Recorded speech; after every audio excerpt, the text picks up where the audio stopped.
Part 7. Who the fuck did I marry? So I should have been in recovery at Northside Hospital for about at most an hour and a half. Subsequently, I ended up being in recovery between 3 to 3.5 hours. The nurses kept calling my ex, asking what's the status, because they were actually getting ready to do a shift change. So they kept calling, asking, what's the status? What's the status? Like, where are you? I want to say that they called a total of 3 times and they spoke to him twice.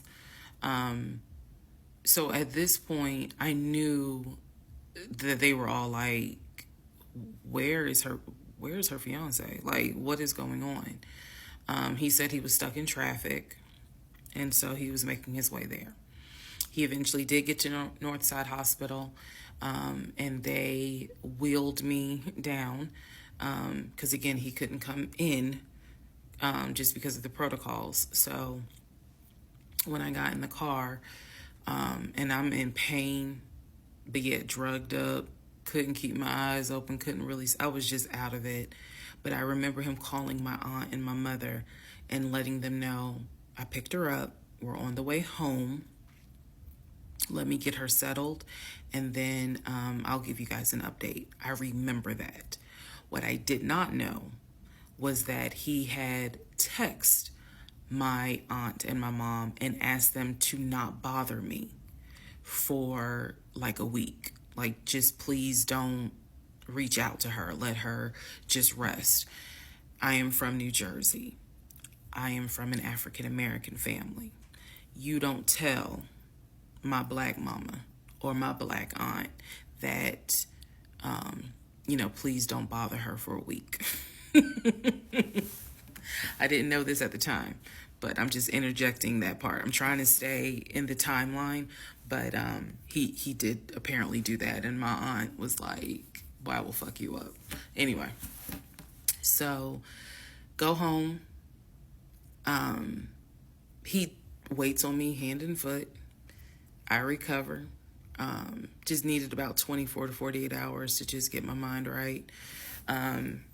During this time, in between when the house in Douglasville fell through, we had not talked about a house.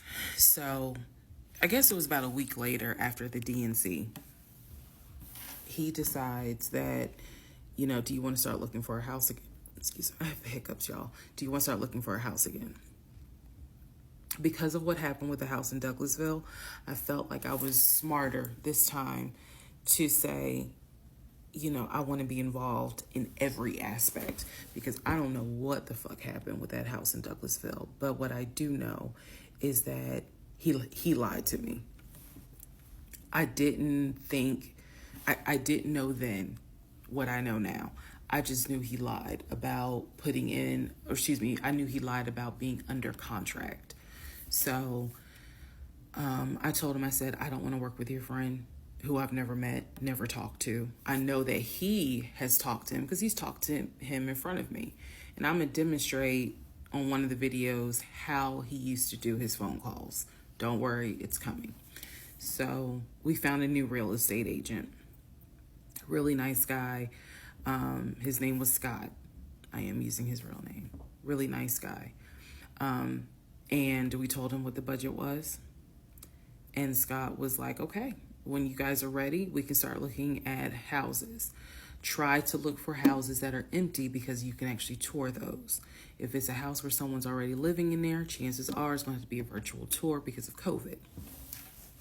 So I found a house that I absolutely, in total, we must have looked at about 15 houses. But I found a house in Smyrna that I absolutely loved. We toured the house. Everything about this house was perfect. The house was listed for $699,000. It was a brand new construction build. The only issue was that the basement was not finished, and he wanted the basement to be his man cave.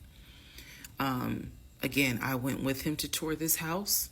So this was already feeling very different than the situation in Douglasville. because we did not actually tour the Douglasville house. We only did a FaceTime virtual tour. This house in Smyrna, we toured. We toured this house more than once. And it was gorgeous. Fucking gorgeous. So we talked about it.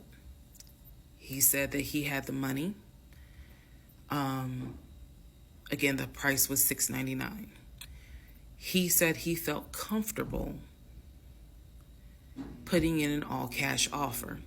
If you remember on the videos before, he told me he had money in his savings from when he played football. So when he said an all-cash offer, even I knew, you got that kind of money? Like, where you can cut a cashier's check for $699,000? And he told me he did. He had money in savings from when he played football, and he was very comfortable paying all cash for this home. So the real estate agent, Scott, sent over the paperwork. The paperwork was sent in both of our names. It was sent to my email. That was another thing that I changed after Douglasville. Everything gets sent to me, and then I will be sure that he signs it. So he sent it to me. I looked over the offer. We were going to put in an all cash, full price offer with a request to have the basement finished. Also, we were requesting for the seller to give us an answer within 24 hours. We were requesting a quick closing. These are just some of the things I remember. I remember 24 hours, like I didn't want to wait on y'all think about it. 24 hours, let us know if you're accepting the offer or not. And then also a quick closing because it was a new construction. So we didn't have to wait for the current tenant to move out. We didn't have to do that. So I watched in our bedroom as he pulled it up, because it was a electronic document. He signed his name to the offer for $699,000 cash. He requested again, the seller let us know in 24 hours if they were accepting the offer. So we submitted the offer at around 6 p.m. We were requesting that by 6 p.m. the next day, they let us know if the offer was accepted or not. I watched him sign the offer. I sent the offer back to Scott from my email. All parties had signed. Scott texted us and said, I got it. I'm submitting it. I will let you know what they say. Let's go into part 7. Sorry. Let's go into part 8. Good grief, this is getting long.